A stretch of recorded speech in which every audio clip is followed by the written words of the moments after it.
dengan pertanyaan pertama. If you're not an actor, what would you think you do? Wow, pertanyaan yang susah banget begitu nyampe. Masa sih? Iya. Bapak Virgo kayaknya nih. Enggak, Bukan lo Cancer, gue tahu. Bapak Virgo. Referensi lagunya ya, referensi lagu. Dan perjalanan spiritual itu kan adalah bagaimana dia menemukan Tuhan ya. Iya. Apa yang pendapat lo nih tentang Tuhan? Laki-laki tidak bercerita, tiba-tiba jreng-jreng. Lu nggak setuju dengan itu? Gua nggak setuju. Karena menurut gua pada dasarnya manusia itu terlahir untuk bercerita.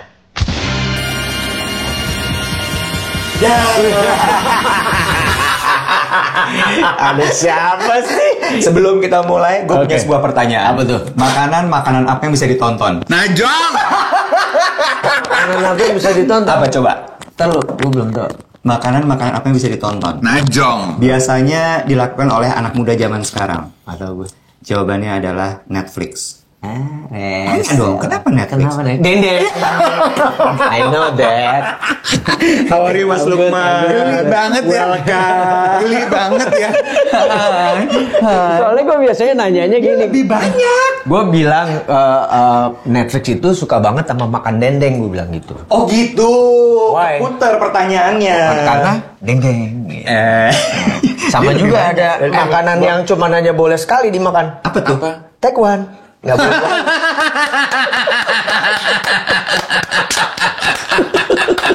Ngadepin Lukman Sardi, lo harus ready dengan kayak begitu. Gue mau bilang, Bo, dia harusnya lebih banyak orang anaknya ABG. Maksudnya bercandaannya demen yang kayak begitu-begitu. Kaget tiba-tiba makanan yang bisa ditonton. Apa ya? Deng deng. Tapi anyway, Mas Lukman. Yes. Langsung kita gelar dengan pertanyaan pertama. If you're not an actor, what would you think you do? Wow, pertanyaan yang susah banget begitu nyampe. Masa sih? Iya. Enggak lah. I'm serious. Gue tuh nggak pernah kepikiran dan baru juga pertama kali ditanya soal ini. Kalau gue nggak jadi aktor, gue jadi apa? Tapi I have my answer. Jadi menurut gue aktor itu part of my job lah. Tapi sebenarnya pekerjaan gue yang sebenarnya menjadi ayah. Mungkin gue akan jadi baru ayah. mulai udah langsung gitu. Gue rasanya pengen celana gue deh. Ini celana pendek banget. Maksudnya gue juga pakai celana pendek tadi. Coba lo bilang. Tapi nggak sependek ini lo lihat. Ini Om Bob Sadino. Benar. Iya kan? Keren loh. Udah deh. You look good in short. Oke, pertanyaan gue berikutnya ada lagi nih nyambung tadi gitu ya. Pekerjaan lo akan bilang sebagai ayah. Apa yang lo paling suka menjadi seorang ayah? Ngobrol sama anak-anak gue, ngeliat bagaimana mereka tiba-tiba ngasih sesuatu. Kita tuh kadang-kadang tuh mikirnya kan karena dalam kehidupan udah banyak ini banyak itu ya. Tiba-tiba mereka nyeletuk hal yang akhirnya kita bikin berpikir gitu. Bener juga nih anak gue. Yang akhirnya ngebalikin kita untuk kita tuh sebagai manusia terlahir kreatif dan gak ada batasan. Ya kan? Sometimes dalam kehidupan ada batasan, oh lo nggak boleh begini, nggak boleh begitu. Kalau kerjaan yang bagus tuh begini ya begini. Akhirnya kita lupa sama itu semua. Nah itu yang paling gue suka banget. Lagi jalan-jalan sama mereka, ngobrol sama mereka. Terus everything's about with my kids, also with my wife gitu ya. Mulai dari berantem-berantemnya, mulai dari seneng-senengnya, all things. Karena menurut gue pekerjaan menjadi seorang ayah, kadang-kadang orang lupa bahwa itu pekerjaan yang berat banget. Menjadi seorang ayah. Mana lo mempersiapkan seseorang yang kemudian akan punya value hidup, karena biasanya value itu datang dari bapak. Iya Oh, betul. gitu? Iya, Oh, itu value makanya itu hadirnya dari gue ayah tuh saya. menyadari berapa tahun yang lalu gitu. Terus kalau tanya, kenapa ya gue selalu tanya pekerjaan lo apa? Aktor. Iya, gue aktor. Tapi sebenarnya pekerjaan gue yang paling berat itu jadi bapak sebenarnya. Lo memperlakukan anak lo sekarang itu sama nggak seperti bagaimana your dad memperlakukan lo dulu? Beda sih. Beda. Walaupun secara prinsip mungkin sama ya. Contoh yang prinsipnya sama, terus yang membedakan apa? Kayak gini, misalnya bokap gue itu kan dulu orang yang sangat mengutamakan about disiplin, komitmen, tanggung jawab. Dan menurut gue itu hal penting banget dalam hidup yang kita harus punya. Right? Cuman cara penyampaian dia itu sangat kaku kan. Orang tua zaman dulu yang keras gini segala macam. Yang kita tuh akhirnya against. Jadi ngerasa, lu kenapa sih selalu gini, selalu gitu, selalu gitu. Karena kita kayaknya merasanya doktrinasi Doktrin. Nah sekarang gue masuk ke situ tapi melalui cara yang anak sekarang bisa lebih terima. Kayak misalnya gue melalui cerita. Kenapa sih orang perlu begini? Kenapa sih orang perlu begitu? Kalau kamu begini konsekuensinya begini. Kalau kamu begini konsekuensinya. What do you choose? Jadi gue balikin lagi ke mereka. Lo pilih yang mana? Mau jadi kayak begini? Oh mau jadi kayak gini. Untuk jadi kayak gini berarti lo harus gini. Untuk jadi kayak kalau untuk akhirnya tiba-tiba jadi begini berarti konsekuensinya begini. Terus yang paling penting juga buat gue ya sobat komunikasi yang harus terus jalan. Karena menurut gue komunikasi itu penting banget. Kalau lo tinggal barengan gitu ya. Misalnya kita nih tinggal bertiga barengan. Tapi lo gak pernah berkomunikasi. Lo cuman berasumsi. Masih kayaknya lagi kenapa ya. Padahal belum tentu. Nah itu yang akhirnya bikin jadi ribet. Gue setuju loh. Asumsi tuh kacau loh. It ruins everything. It kills presume nothing. Iya. Gitu True that. Nah, cuman kadang-kadang kita terjebak kayak gitu kan. Ya gue kadang-kadang juga masih kayak gitu. Tiba-tiba gue ngeliat orang gitu. Kayaknya ini ya gitu. Itu kan asumsi gue. Padahal gue belum nanya. Gue nggak tahu gitu. Sama juga sama istri gue. Dia kayaknya lagi bete. Gue pikir berasumsi, oh nih gara-gara tadi pagi dia masih marah nih sama gue.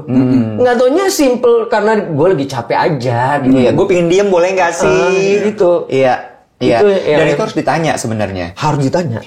Ini menarik ya, dengan lo bercerita membuka tadi. Kan menarik. Aduh, ini temannya Netflix yang tadi ini nih ya. ini menarik nih. Dulu ya Lihat, laki lo. Ya kayak gini, hari-hari kalau ngobrol sama Lukman ya gini nih. Gue kadang-kadang suka kayak, ya Allah, mesti gue balas apa enggak nih ya?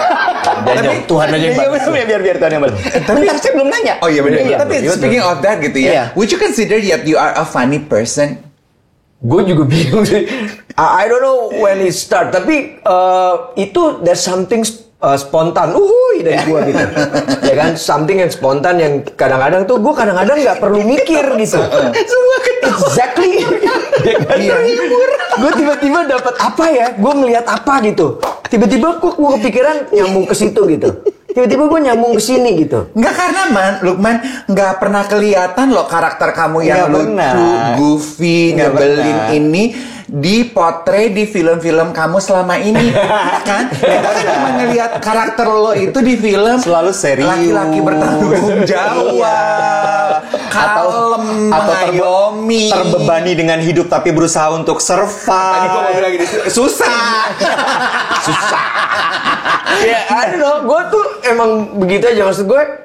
Gue tahu gitu kalau dalam orang kadang-kadang ketemu pertama gue, apalagi kalau gue main sama anak-anak baru, mereka mikirnya udah langsung, Om Lukman atau Mas Lukman gini nih. But I think menurut gue itu bentuk gue juga. Sebenarnya gini, gue tuh orang yang kalau masuk ke tempat baru lumayan nggak pede. Oh iya. Oh iya? Iya, gue bukan orang yang pede banget gue akan selalu. Tapi dengan kayak gitu, I start untuk komunikasi sama orang-orang baru ini, pemain baru ini cair. Akhirnya gue menemukan kepercayaan diri gue bareng-bareng sama mereka. Gitu. Nah, menyambung tadi Dave bilang dengan karakter di film yang orang lihat selalu serius, bijaksana, aktor watak lah ya. Lukman Sardi itu aktor watak. Gila. Cuma gue bingung kenapa serius ya? Serius tuh udah bubar bro. Gue tahu serius. Terus gue mau gue serius. Nggak, lo play along aja. Kalau ngadepin dia, iya lo emang bener sih. Serius tuh kapan ya waktu itu bubar? Udah lama bubar.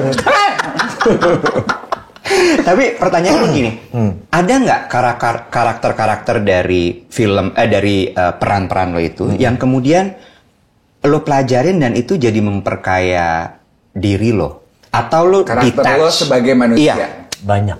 That's why gue Contoh cinta peran siapa? banget Seni menjadi peran. seorang aktor. Contoh Kayak peran siapa? misalnya gini ya, kita ngomong bicara yang lumayan berat misalnya. 27 Steps of Me, seorang bapak yang mengalami anaknya diperkosa, my God. and then feeling guilty and everything. Iya.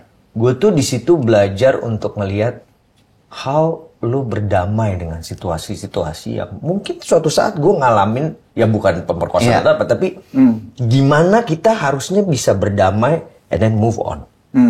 Oh wow. Itu kan sesuatu yang sangat menarik ya. Kita kan kadang-kadang juga ngalamin sesuatu yang akhirnya lu nggak bisa berdamai dan akhirnya lu nggak maju-maju. Iya.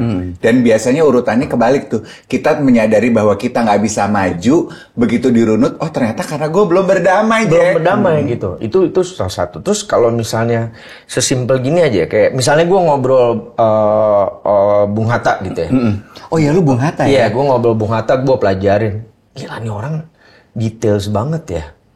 Dalam segala hal tuh details, rapi. Yang menurut gue itu yang membuat dia tuh tertata sekali gitu. Very structured, semuanya terstruktur gitu kan. Nah, gue bukan orang yang kayak begitu, tapi gue akhirnya gue merasa ini penting juga untuk gue belajar untuk gue bisa lebih terstruktur. Ada beberapa hal yang menurut gue tuh kita harus punya terstruktur, rapi. Terus kayak misalnya film OKB gitu ya, orang kaya baru gitu ya. Itu kan momen selalu yang terjadi tuh momen kita makan bareng. Itu ngerimain gue lagi bahwa penting banget lo makan bareng keluarga. Hal-hal gitu tuh kadang-kadang lo diingetin lagi atau lo dapet hal yang baru. Itu yang menarik, makanya gue cinta banget dengan keaktoran gitu. Acting ya. Karena lo masuk ke area ini yang lo belajar lagi, lo belajar lagi. Dan not only lo belajar gitu, lo ketemu orang baru aja lo bisa belajar. Betul. Ini lo mendalami menjadi manusia baru. Lo ketemu pemain masuk, ketemu jadi karakter sesuatu yang baru. Terus lo ketemu lawan main lo yang mungkin lo baru kenal. Akhirnya lo bisa kenal dia, wah ada sesuatu yang bisa lo pelajarin dari dia. Lo ketemu kru yang baru. Semua orang-orang baru. Ya mungkin ada 1-2 yang udah kita kenal gitu. Itu buat gue menarik banget. Ada nggak pengalaman main film atau mendalami karakter yang kemudian akhirnya membuka luka lama? What do you mean? Ya kan, karena lu kayak menemukan gitu. Iya, karena gue percaya kita sebagai manusia pasti kita masing-masing punya luka betul. kan? Kalau tadi kan Lukman Sardi mengakui bahwa dengan dia menjadi aktor itu dia banyak pelajaran hidup gitu. Pelajaran hidup gak akan muncul di permukaan tanpa kehadiran luka nggak sih? Betul. Ya ada lah, ada. Maksudnya gini, seorang aktor itu dia harus menyimpan kesedihannya, kepedihannya, kebahagiaannya. Bukannya harus emosi yang dia punya. Dia bawa terus, tapi emosi itu dia punya pengalaman tertentu. Yang penting untuk dia simpan. Yang suatu saat bisa untuk dia keluarin untuk trigger di awal. Gitu. Nah, itu kayak misalnya folder yang ini bisa dibuka nih. Gitu gue pernah ngalamin rasa sakit hati nih gitu ya, di kejadian ini. Gue cuman untuk ngebuka aja dulu perasaan itu. Walaupun nanti harus dipelajari lagi, ini karakter yang berbeda, bukan Lukman Sardi. Cara nanggapinnya mungkin juga beda gitu. Tapi ngebukanya dari situ gitu. Itu pasti ada, Dave. Jadi kayak misalnya, we talking about kayak I know, gue tuh selalu titik berat gue itu keluarga, karena buat gue keluarga itu penting. When we talking about perpisahan ibu and bokap gue, pertama, terus kedua, gitu. Gue 2 kali ngalamin gitu. Terus ada film-film yang ada hal yang seperti kayak gitu. Itu membuat gue tuh bukan yang jadi freak out ya, tapi menurut gue emang gak asik kalau mengalami anak yang mengalami perceraian gitu. Kayak gitu tuh. Hal-hal kayak gitu. Inikah yang dibawa kemudian di proyek terbaru Mungkin Kita Perlu Waktu? Mungkin bukan lebih kepada perceraiannya itu sendiri, tapi kalau di Mungkin Kita Perlu Waktu, it's about family yang menghadapi kehilangan dan trauma. How to deal with dengan situasi itu. Sedangkan setiap keluarga itu, lo mau satu keluarga, anak, ibu, bapak, pasti juga punya cara yang berbeda. Cara yang berbeda ini yang mungkin dia juga, gue caranya gini, Dave gini, Iwet gini. Yang terjadi di film ini, lo punya cara yang berbeda, tapi lo tidak komunikasikan. Ini yang akhirnya jadi asumsinya begini, ini takut begini, takut salah, nggak mau konfrontasi, merasa bersalah, merasa tidak diperhatikan, tapi tidak pernah dipertanyakan. Dan tapi isu itu merasa tidak diperhatikan, kemudian berasumsi. Kalau tidak di-sort out, tidak diselesaikan, tidak didiskusikan, bisa meninggalkan lukanya nggak disembuhin, bisa jadi trauma. That's why. Ini yang terjadi di film ini gitu. Bagaimana sebuah keluarga tadinya dalam keadaan utuh, mengalami sesuatu, kehilangan seseorang dalam keluarganya, masing-masing punya trauma terhadap itu, punya kehilangan. Bagaimana seorang bapak juga punya rasa bersalah dan kehilangan, tapi dia yang merasa bertanggung jawab, gue harus tetap membuat keluarga ini utuh. Sedangkan dia sendiri punya problem. Jadi ada denialnya juga. Aduh. Pengen nanya. For you personally, do you think that it is a father's duty solely untuk menjaga apa yang tadi Lukman Sardi sampaikan yang dipelajari dari film? Ya, as a leader mungkin iya. Oke. Tapi as a human being, lo nggak bisa kerja sendirian. As a leader mungkin iya. Leader kan kita punya tanggung jawab. Gue pemimpin keluarga nih. Kayak misalnya pemimpin pemerintahan lah. Lo harus bertanggung jawab terhadap menjaga pemerintahan Indonesia misalnya. Atau gue menjaga keluarga gue supaya tetap utuh. Kalau ada masalah kita bisa obrolin. Gimana caranya as a father lo bisa cari solusi. Tapi yang gue pelajari, lo nggak bisa juga sebagai manusia menanggung beban itu sendirian. You need to communicate. Agree. Berarti lo tidak setuju dengan meme yang banyak beredar di timeline sosial media soal laki-laki tidak bercerita, tiba-tiba jreng-jreng. Lo nggak setuju dengan itu? Gue nggak setuju. Karena menurut gue pada dasarnya manusia itu terlahir untuk bercerita. Iya, gue juga. Kok lo ketawa sih? Enggak, kok pasti. Am I not laki-laki enough to join the meme? Ada apa sih?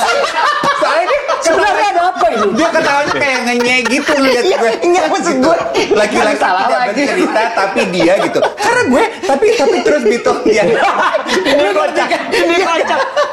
So funny. Botak. Gue pas membaca meme itu ya, gue tuh I don't think so gitu. My personal opinion, gue nggak setuju dengan itu. Tapi gue juga ragu-ragu untuk ngomong karena gue takut di bash publicly gini. You're not laki-laki enough, dude. Gitu. Nah ini nih, lihat kurang laki-laki apa? Anak ketiga, bro. Tapi ternyata lo nggak setuju ya dengan itu ya? Karena menurut gue nggak bisa. Gue tuh nggak setuju karena gue merasakan. Kan lo kayak as a laki-laki dari dulu gitu sama bokap gue. Lo harus kuat. Lo ini. Lo nggak boleh cengeng. Anak laki nggak boleh nangis.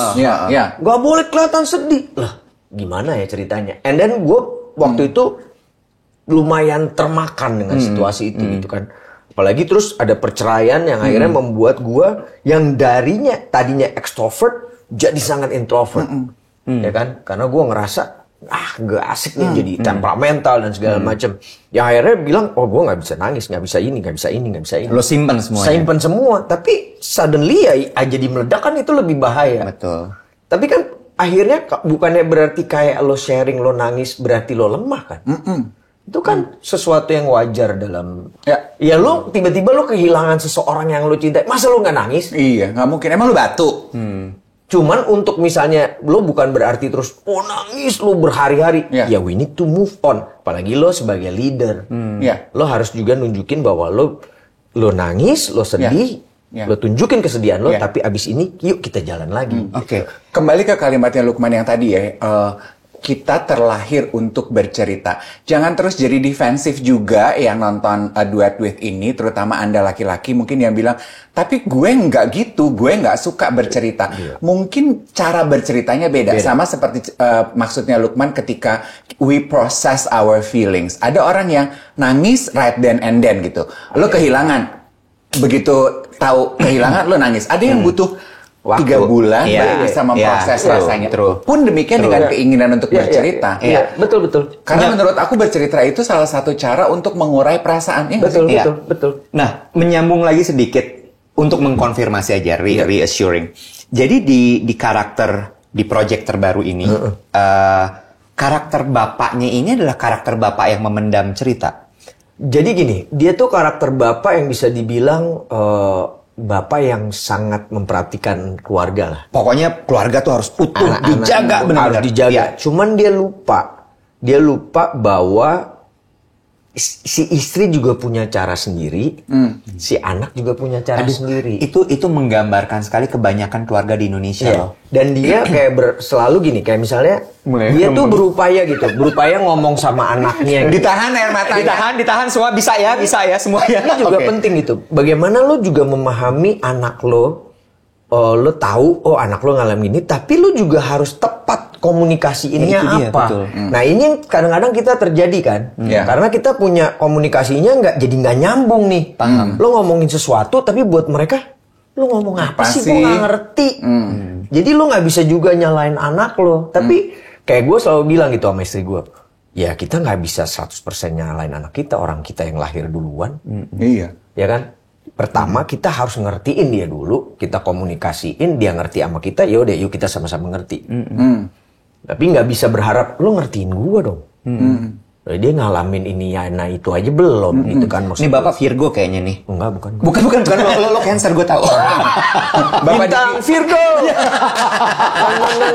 Referensi lagunya ya. Referensi lagu. Diana. Lu tahu? Gue baru mau bikin kuis. Lu tahu nggak siapa yang nyanyi? Tapi membahas mengenai trauma ya. Aku pengen tahu membawa ke dalam kehidupan pribadi Lukman Sardi. Kalau tadi kan Lukman mengakui gitu, bicara mengenai luka, perceraian orang tua gitu ya. Gimana? Yang gue pengen tahu, apa yang Lukman lakukan, yang usaha lakukan untuk bisa memutus luka tersebut sehingga lu tidak pass on atau yang dikenal anak zaman sekarang sebagai generational trauma. Yes, intergenerational trauma. Simple. Be present. Don't you just hate it if you created a long sentence question, jawabannya simple. Kan gue belum jelasin. Lia, suami lu nih. Balik lagi dia ngadu sama Lia. Gini loh, lo tuh hidup nggak di masa lalu, lo hidup nggak di masa depan. Lo hidup saat ini nih.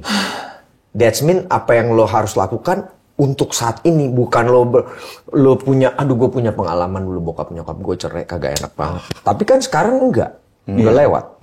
Lo punya keluarga sendiri yang lo jaga, lo urus segala macem. Terus lo mikirnya, nanti kalau gue begini gini, kan itu kalau begitu. Itu kan masa depan lo jalanin aja hidup day by day gitu loh. Nah menurut gue itu yang akan memulai pelan-pelan tuh akhirnya lo trauma lo itu mungkin nggak akan hilang 100% ya. I love it. Iya, lo nggak mungkin kayak hilang 100%, apalagi sesuatu yang sifatnya di luar sana. Gue yakin banyak orang yang punya trauma-trauma yang luar biasa gitu. Mungkin gue punya trauma jauh lebih biasa dibandingin yang lain. And I respect that. Cuman kan itu yang sesuatu dia harus deal day by day tiap hari. Mungkin ada yang bisa cepet, ada yang enggak. Tapi gue yakin nggak akan hilang 100%. Tapi dia belajar dari situ, akhirnya dia terus move on daripada dia cuman diem doang. Itu yang lebih bahaya menurut gue. Gitu kan. Jadi gue pernah punya ngalamin temen gue kehilangan anaknya. Anaknya masih umur 10 tahun. Gue nggak habis pikir kalau ada orang bilang, gue bisa ngerti perasaan lo. I cannot. Iya, karena kita belum pernah merasakan kehilangan seperti itu. Gue mikirin aja udah nggak bisa gitu. I cannot. Nah cuman gue akhirnya ini pengalaman temen gue. Gue juga membiarkan dia untuk melewati itu gitu. Dia segala macam dia lakuin segala kayak udah nggak punya, tapi pelan-pelan dia mulai move on jalan. Tapi gue pokoknya perhatiin, gue lihat emang caranya dia gini. Itu part of yang caranya dia adalah mengeluarkan terus semuanya tentang memori-memori itu sampai habis.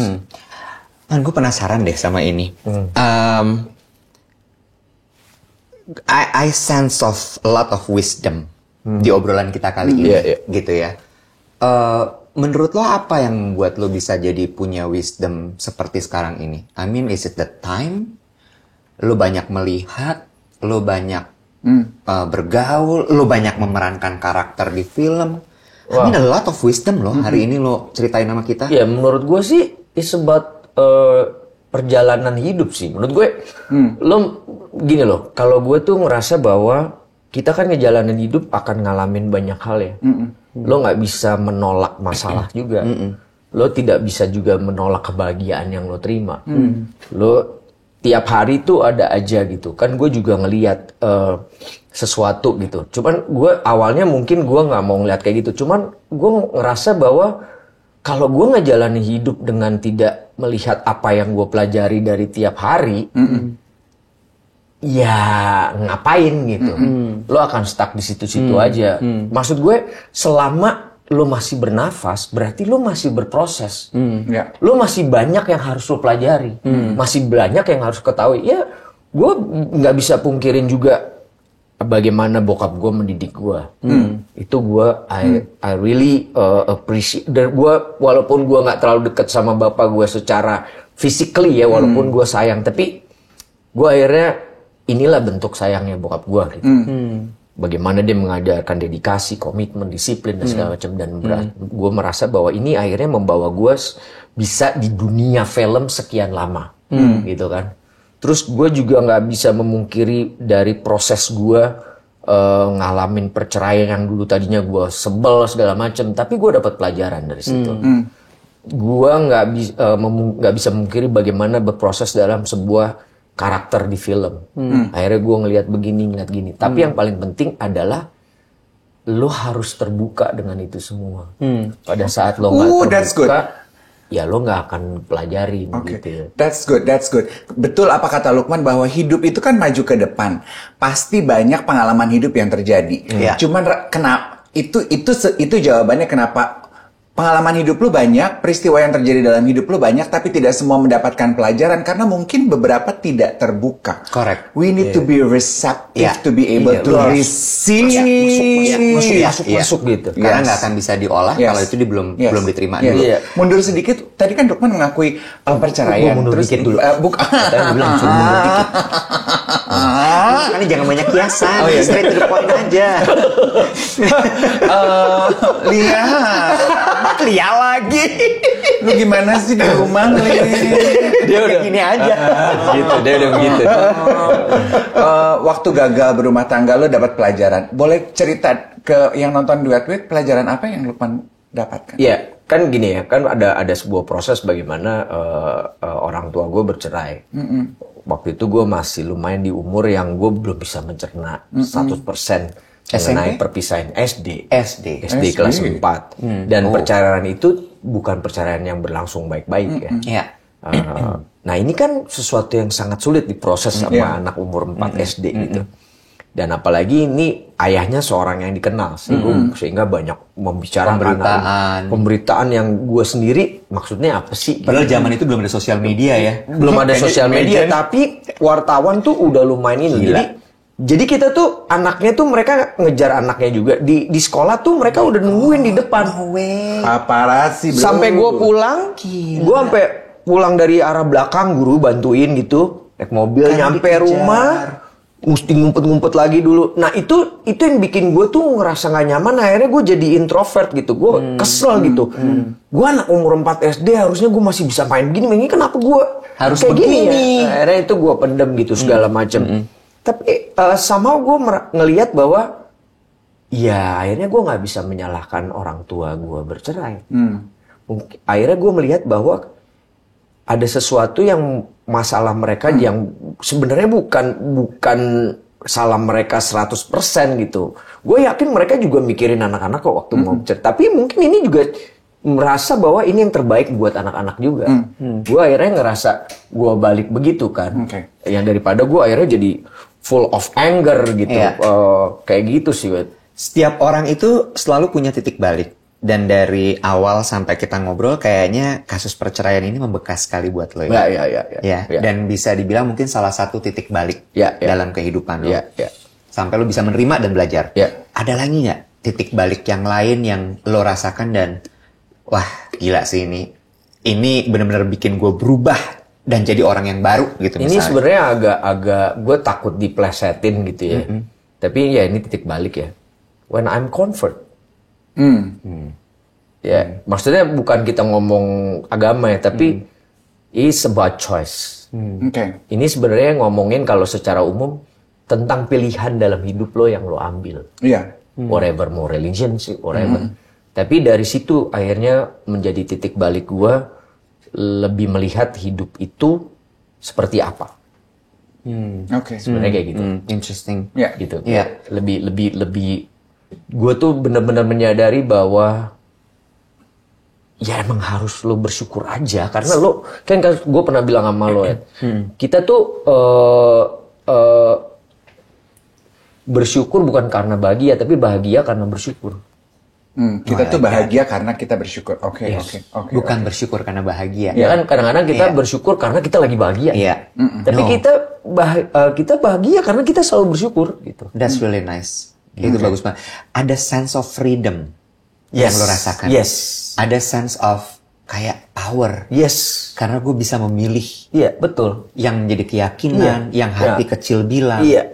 Itu sebenarnya lebih ke situ berharga loh. Itu karena lu bisa, ada orang yang bisa tiba-tiba stuck karena dia nggak tahu dia mau milih gitu. Dan nggak bisa milih, man. Nggak bisa milih. Misalnya sesimpel gini, gue udah nggak nyaman nih kerja di sini. Exactly. Tapi gue nggak bisa milih untuk resign.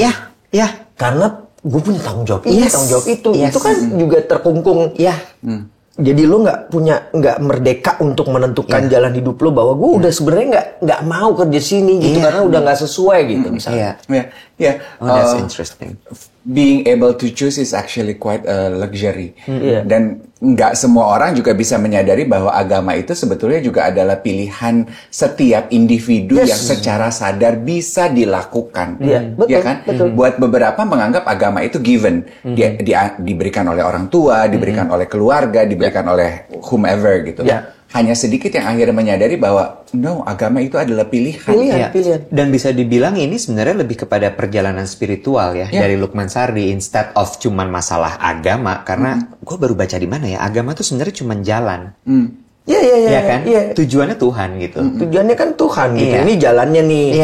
Tinggal tergantung. Ada yang ABCD gitu ABCD secara Muslim. Panduannya ada di Al-Quran untuk lo mencapai Tuhan. Ada di Alkitab untuk mencapai Tuhan. Tapi menurut gue itu emang panduan yang memang harus kita ikutin kalau lo emang mau nyampe ke sana. That's really nice. Do you consider yourself as a spiritual person? Bisa kayak gitu sih, Dave. Maksudnya spiritual dalam arti kata gue tuh menyadari bahwa gini loh, sesimpel gitu, bahwa kita sebagai manusia itu we have a plan, ya. Tapi ujung-ujungnya kalau yang di atas bilang bukan yang ini plannya, ya nggak akan jadi. Karena gue ngalamin itu berkali-kali gitu. Gue punya plan ini, gue tiba-tiba nggak kejadian, gue kesel. Tiba-tiba ada ini lebih dari yang plan. Jadi akhirnya gue ini rencananya sebenarnya yang ini. Jadi kalau lo udah, akhirnya gue berpikir bahwa ya udah dia kan sutradaranya nih. Tapi gue boleh dong nyoba nyusun plan gitu. Bukan orang dia bikin gue sebagai manusia punya akal budi ya. Itu tujuannya lo untuk nge-plan. Tapi kan dia tahu, ya nggak apa-apa lo ke situ. Tapi sebenarnya ini nih udah gue siapin gitu. Berkat lo yang ini nih gitu. Jadi kayak gue akhirnya percaya secara spiritual bahwa kalau udah itu rencananya Tuhan atau maksudnya Tuhan, biar Tuhan yang ribet, jangan lu. Sama lagi tuh. Muncul lagi tuh quote. Kalau Tuhan yang bikin rencana, biar Tuhan yang repot. Gitu muncul lagi. Apa-apa kita jalanin gini-gini. Tapi orang itu projectnya dia kok, bukan project gue. Iya. Jangan lu yang ribet. Tapi gue penasaran gini. Selalu menarik membahas perjalanan spiritual seseorang. Dan perjalanan spiritual itu kan adalah bagaimana dia menemukan Tuhan ya. Apa yang lo pendapat lu nih tentang Tuhan? Apa yang lu bisa utarakan terkait dengan perjalanan spiritual tadi? Luar biasa sih. Dia segala sumber yang baik aja menurut gue. Jadi segala sumber yang baik gitu. Kalaupun misalnya ada hal-hal yang lo merasa itu jelek gitu. Ini balik lagi berdasarkan dari pengalaman gue. Ngalamin suatu kayak jelek banget. Kayak gue udah, kok Tuhan ngasih gue gini. Tapi ternyata in front, setelah berapa lama, ternyata dia mau ngasih gue ini. Tapi dia pengen gue belajar dulu. Gitu loh. Lo bayangin gak sih, lo kalau saking dia taunya lo tuh, saking dia baik lo, untuk nyampe sini, bisa aja gue taruh gitu, tapi lo gak belajar apa-apa. Akhirnya lo tidak bisa mengelola apa yang gue kasih. Gue kasih ini dulu, lo belajar, akhirnya lo paham, pada saat lo dapet, lo bisa mengelola. Karena, dan akhirnya ini juga gue dapetin dari banyak perjalanan gue, dari ngobrol apa segala. Emang kita manusia itu nggak punya apa-apa, cuma dikasih ngelola. Stewardship. Not ownership. Kita tuh cuma dipinjemin aja untuk mengelola. Nah kalau lu, what do you take on God? Dia sutradara terbesar dan gue memang sebagai awak acara ikut aja aturan sutradara. Betul. Dia udah bikin skenarionya gitu. Tapi ya kita sebagai manusia nggak apa-apa lo ke kiri ke kanan lo coba untuk kayak gini. Eksplorasi kan? Eksplorasi orang dikasih akal dan segala macam yang harus dipelajari. Akhirnya lo nemu gini, nemu gitu, nemu gitu. How about you?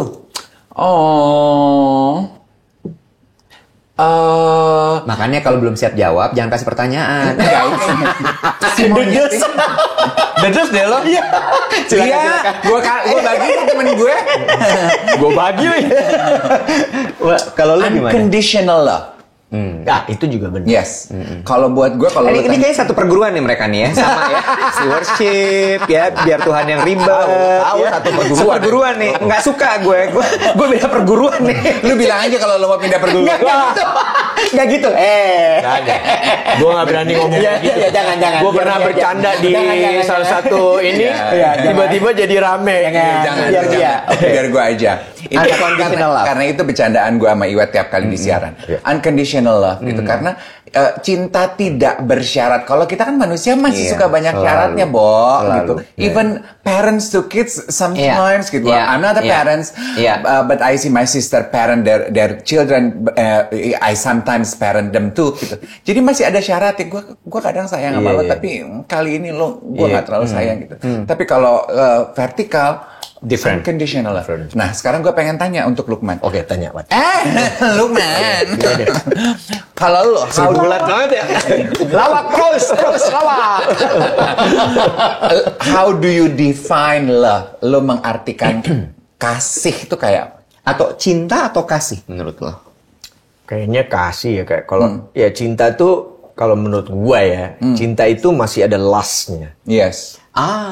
Ya, kalau you talking about kasih itu menurut gua pure love gitu. Jadi kayak lo care sama orang gitu, misalnya sesimpel gua care sama anak gua. Bukan cuman yang baik-baiknya aja, maksudnya lo juga care, lo juga ngasih tahu kalau ada sesuatu yang wrong dan tanpa mengharapkan sesuatu balik gitu kan, intinya kan gitu kayak tadi lo bilang unconditional love. Ya udah, gue mau ngasih lo ini semua, gue kasih nafas, gue kasih bumi, gue nggak perlu apa-apa gitu. Nah itu menurut gue lebih ke situ, karena buat gue tuh konsep kasih itu bukan yang sesuatu hal yang mudah. Menurut gue kalau lo bener-bener jalanin proses kasih itu, masa lo tiba-tiba belum tentu lo bisa sesimpel gini. Ada orang yang jahatin lo terus lo maafin. Iya. It's not easy thing. Tapi pada saat lo bisa melakukan itu yang bikin lo akhirnya maju. Gitu kan. Gue baru ngobrol kapan ya? Kemarin apa bawa kayak kalau kita ngomongin soal kayak gitu ya, kayak sebenarnya kan tujuannya Tuhan ngasih tahu lo harus mengasihi seorang, lo harus mengampuni, lo harus apa. Sebenarnya bukan buat dia. Buat diri lo buat sendiri. Gua, pada saat lo mengampuni, misalnya gue tiba-tiba gue pernah nih, gue merasa nih orang rese banget, gue agak peduli nih orang di depan gue juga gue cuekin, tapi jadi kayak full of anger mulu, jadi capek, Wet. Tapi when it comes gue lepas, I relieve gitu. Agree with you. Ternyata mengampuni, memaafkan orang lain tuh gunanya bukan buat orang itu, tapi buat kita. Buat kita. Buat kita gitu. Ternyata gue ngerasa bahwa emang ini buat kita, makanya Tuhan bikin begitu gitu. The biggest forgiveness yang pernah lo berikan, ada nggak yang bisa dibagi untuk penontonnya Duet? Oh, ya sebenarnya sih gini sih. Sebenarnya kan kita ngomong berhubungan lagi dengan orang tua gitu ya. Gue kan marah sekali bahwa karena perceraian itu, gue nih jadi kayak begini gitu.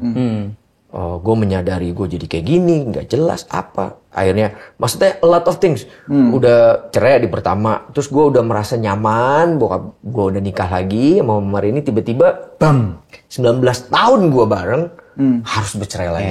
Itu kayak sesuatu yang kayak, gitu loh. Dan gue lumayan cukup menyalahkan bapak gue ya, gitu. Lo as a leader kenapa sih kayak gini gitu?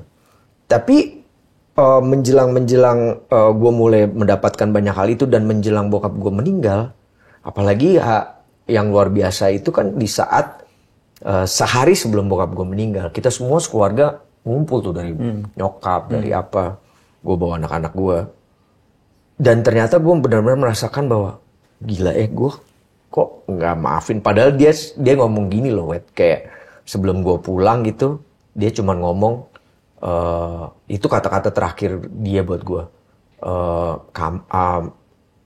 pilihan kamu sekarang adalah kamu udah paling tepat milih ini. Jadi akhirnya gue, oh ya, never talk. Dia nggak pernah ngomong kayak gitu. Kamu udah ada di tempat yang paling tepat sekarang. Apapun itu ya. Apapun itu ya. Yeah. Dan akhirnya di situ gue relief gitu, kayak gue kayak pulang tuh kayak makanya besoknya gue langsung down banget begitu pagi-pagi. Gue kejar ke rumah sakit gitu, gue kejar nggak keburu. Akhirnya bokap gue udah pass away. Two final questions. Kenapa sih lu batas-batasin gitu? Kenapa sih? Lu berdua kenapa sih? Apa gua aja yang bawa acaranya? Dia ganti nama dong. Iya, udah bukan duet. Menurut Lukman Sardi, apa legacy yang ditinggalkan oleh your father? Nama baik. Oke. Yes. Mungkin dulu ini gue nambah Sardi itu gue anggap sebagai beban. Tapi ternyata luar biasa, dia udah ninggalin nama baik. Legasinya tuh itu. Jadi ini yang juga gue pengen terusin lagi ke anak-anak gue. So anak-anak pakai Sardi ya belakang? Pakai dong. Masa pakai Iwet Ramadan. Masa Ramadan. Sabar. Masa Hendrik. Iya. Pangemanan kalau gue. Oh iya, Pangemanan. Boleh Rahmat. Halo, boleh? Jeffrey Rahmat tuh. Lo gak ngerti kan? Makanya silat bareng kita. Agak ikutan. Jangan. Tahan. Oke, lanjut. My next question berarti sebetulnya adalah kalau buat Lukman Sardi sendiri, apa yang lo harapkan menjadi legacy dari diri lo untuk anak-anak? Iya, itu dia. Anak gue berasa bangga dengan apa yang gue lakukan. Misalnya kita ngomong dari karya-karya. Kan ini, apalagi di dunia digital nih, karya-karya ini akan selalu melekat gitu ya. Zaman sekarang. Mereka tuh dengan senang gitu, begitu tiba-tiba ngelihat, ini filmnya bapak gue loh. Nggak yang terus malu. Lukman Sardi tuh bapak gue loh. Gitu, dan mereka tuh kadang-kadang amazed deh. Gue juga amazed. Cringe banget. Jadi kayak, gue lucu gitu. Jadi gue sering banget gitu berapa kali misalnya ke sekolah anak gue, terus nganterin anak gue. Tiba-tiba tuh temen-temennya, Lukman Sardi. Om, aku suka filmnya yang itu. Terus minta foto. Anak gue tuh, gue ngeliatin anak gue tuh kelihatan dia nggak ngomong, tapi dia kayak proud banget sama bapaknya. Sampai bilang, Pak, itu teman aku yang itu minta di follow di IG tuh, katanya gitu. Lucu gak lu anak SD minta follow di IG? Itu that's cute. It's buat gue tuh really touch gitu. Jadi maksud gue, bagaimana ngelihat anak gue tuh happy dengan seperti itu, dan dia bangga bahwa dia keluarga Sardi, dia punya kakek namanya Idris Sardi, dia punya oma yang namanya ini dan the whole family yang akan dia carry seterusnya. Apalagi anak gue kan laki semua jadi nama Sardi itu akan terus melekat di gue jadi sedih gue ngomong jadi melekat melekat. Lo udah beres belum? Mau gue tutup nih? Udah boleh gue tutup? Boleh. Gue cuma mau bilang, Lukman Sardi keren banget. Gak heran banyak temen gue naksir sama lo.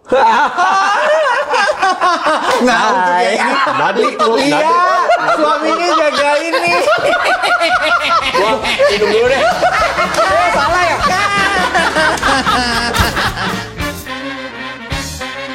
Halo geng duet, aku Lukman Sardi. Aku pengen mention ke kalian sebuah project film dari aku yang judulnya Mungkin Kita Perlu Waktu, karya sutradara Teddy Suryaatmaja. Film ini sebenarnya film drama keluarga yang sangat relate sama kita sehari-hari. Sebuah keluarga yang mengalami trauma, mengalami kehilangan, dan bagaimana mereka menjalani atau deal with all the things yang mereka alami, dan hubungan tentang bapak, anak, ibu, anak, dan termasuk juga untuk generasi Z yang sekarang ini gitu. Nah, film ini akan serempak tayang di bioskop mulai tanggal 15 Mei 2025. Mari kita ke bioskop.